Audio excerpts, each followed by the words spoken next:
Hello friends, I am Priyanka and you are watching Priyanka's teaching. Today I am going to explain you a poem given in the book of class 7, James English Reader Silver Jubilee edition by Ratna Sagar. Friends, this wonderful poem is composed by William Wordsworth.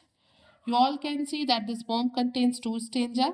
First stanza contains 9 lines and second stanza contains 10 lines. Means total 19 lines are there. Friends we all are knowing that William Wordsworth is a nature poet. उन्हें nature से बहुत प्यार था। उन्होंने अपनी बहुत सी कविताओं में नेचर को, छोटे छोटे एनिमल्स को, फ्लावर्स को, ट्रीज को बहुत डिस्क्राइब किया है। ठीक है। In this poem also what happens, a little butterfly comes in his orchid. उनके ऑर्किड में एक छोटी सी बटरफ्लाई आती है जिसको वो देखते हैं बहुत देर तक और फिर उससे वो बात करने की इच्छा भी रखते हैं। Now I am going to explain you the poem stanza wise, so please be with me and let's start. I have watched you now a full half hour, self poised upon the yellow flower। देखिए are और flower यहाँ पे rhyming word है। Okay, poet यहाँ पे कहते हैं कि I have watched you now a full half hour, कि मैं पूरे आधे घंटे से मैं तुम्हें बहुत ध्यान से देख रहा हूँ। किसे? लिटिल बटरफ्लाई को। Self poised upon the yellow flower, तुम उस छोटे से, तुम पीले रंग के फूल पे बहुत ही ग्रेसफुली, शांति से, सेल्फ पॉइज्ड मीन्स बैलेंस को बनाते हुए ग्रेसफुली बैठना। तो तुम क्या हो? तुम उस छोटे से येलो से फ्लावर पे बिल्कुल शांति से ग्रेसफुली बैठी हुई हो। And little butterfly Indeed, I know not if you sleep और फीड। और वो कहते हैं कि छोटी तितली, मुझे नहीं पता, मुझे बिल्कुल नहीं पता कि तुम सो रही हो कि तुम फीड कर रही हो, नेक्टर को शक कर रही हो फ्लावर से। How motionless, not frozen seas, more motionless. ठीक है, वो कहते हैं कि तुम कितनी शांत बैठी हो, बिना हिले डुले, बिना किसी मोशन के। नॉट फ्रोजन सीज, इतना ज्यादा मोशनलेस तो समंदर भी नहीं होता जब वो विंटर्स में जम जाता है। ठीक है, मोर मोशनलेस, तुम तो उस फ्रोजन सी से भी ज्यादा मोशनलेस हो, बिल्कुल शांत हो।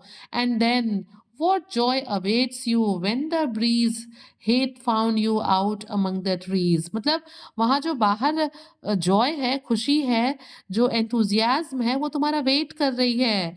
ठीक है, कहाँ पे? वहां बाहर पेड़ों पे, ऑर्किड में। ठीक है, इस फ्लावर से मतलब तुम निकलो, खुशी तुम्हारा इंतजार कर रही है। When the breeze Heath found you out among the trees, जब हवा चलेगी और तुम उड़ के जो है पौधों के बीच में जाओगी। And calls you fourth again, और जब वापस उन पेड़ों के बीच में तुम जाओगी ना, तो तुम्हें बहुत खुशी होगी, जो खुशी तुम्हारा वेट कर रही है वहां पे।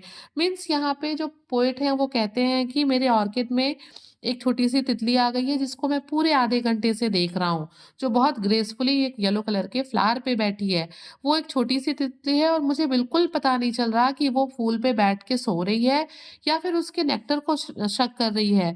वो इतनी शांत है जितना समंदर भी शांत नहीं होता जब वो जमा होता है, तो वो उस फ्रोजन सी से भी ज्यादा मोशनलेस है। और पोइट कहते हैं कि जब हवा चलेगी और वापस तुम जो है इन पेड़ों के बीच में आओगी, तो वहां पे खुशी जो है, जो जॉय है, वो तुम्हारा वेट कर रहा है। Means you will feel very enthusiastic in that breeze and among the trees। Okay, now come on the second stanza। this plot of arcade ground is ours। Poet यहाँ पे कहते हैं कि ये जो बागीचा है, ये जिस प्लॉट पे है, जिस जमीन पे है, और ये जो बागीचा है, ये क्या है? ये हमारा है। आर्स किसका है? हमारा। हमारा किसका? पोइट का और उनके सिस्टर का। माई ट्रीज दे आर, ये जो पेड़ हैं वो मेरे हैं। माई सिस्टर्स फ्लावर, और जिस जगह पे फूल खिले हुए हैं, जिन प्लांट्स में फूल खिले हुए हैं, वो मेरे बहन के हैं, उसे मेरी बहन ने लगाया है। Here rest your wings when they are very.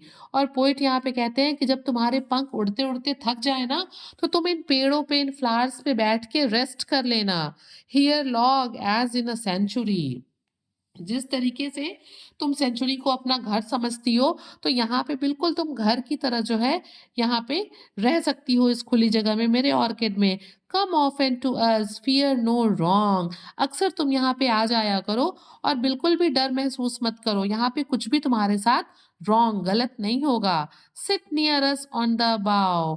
आओ बैठो हमारे पास इस जाली पे तुम बैठो। We'll talk of sunshine and of song. आओ हमारे पास इस डाली पे बैठो और हमारे साथ हम लोग कुछ बात करेंगे। और हम किसकी बात करेंगे? हम बात करेंगे किसकी बात करेंगे? सनशाइन, सूरज की बात करेंगे, उसकी रोशनी की, सनशाइन की बात करेंगे। एंड ऑफ सॉन्ग, हम उस डिलाइटफुल सॉन्ग की बात करेंगे, जो उस मेलोडियस सॉन्ग की बात करेंगे जिसको हम बचपन में गाया करते थे। And summer days when we were young, और हम गर्मी के दिनों की बात करेंगे, ठीक है? जब हम छोटे-छोटे थे, स्वीट चाइल्डिश डेज, वो दिन कैसे थे? वो दिन बड़े ही प्यारे, मीठे, बचपने वाले दिन थे। That were as long as 20 days are now. और वो दिन जो है ना, जैसे इस टाइम 20 डेज़ होते हैं, इतने बड़े वो दिन हुआ करते थे। मीन्स जो पोएट है ना, वो अपने बचपन के दिनों की बातों को, अपने चाइल्डिश डेज़ की मीठी बातों को तितली के साथ करना चाहता है। वो कहता है तितली से कि तुम आओ हमारे आर्किड में आओ, ये ऑर्किड हमारा है, ये पेड़ मेरे हैं, और जो फ्लावर वाले पेड़ हैं, जिसको मेरी बहन ने लगाया है, तुम उस पे आओ, वहाँ पे बैठो। जब भी थकती हो तो तुम वहाँ पे रेस्ट करो। तुम इस खुले ऑर्किड को अपना घर समझो, ठीक है? यहाँ तुम्हें डरने की कोई बात नहीं है। तुम आओ, एक छोटी-सी डाल पे बैठो, हम एक-दूसरे से सनशाइन के बारे में, एक मेलोडियस सॉन्ग के बारे में, ठीक है? गर्मी के दिनों के बारे में और अपने उन बचपन के दिनों के बारे में बात करेंगे, जब हमें दिन बहुत बड़े लगा करते थे। तो फ्रेंड्स, आपने देखा किस तरीके से पोएट ने बहुत ही अच्छे से एक बटरफ्लाई को एक्सप्लेन किया है जब वो उनके ऑर्किड में आती है। So we can say that the moral of the poem is that childhood innocence and joy are fleeting like butterfly. So friends, if you like the explanation, please do share to others, and very thank you for watching.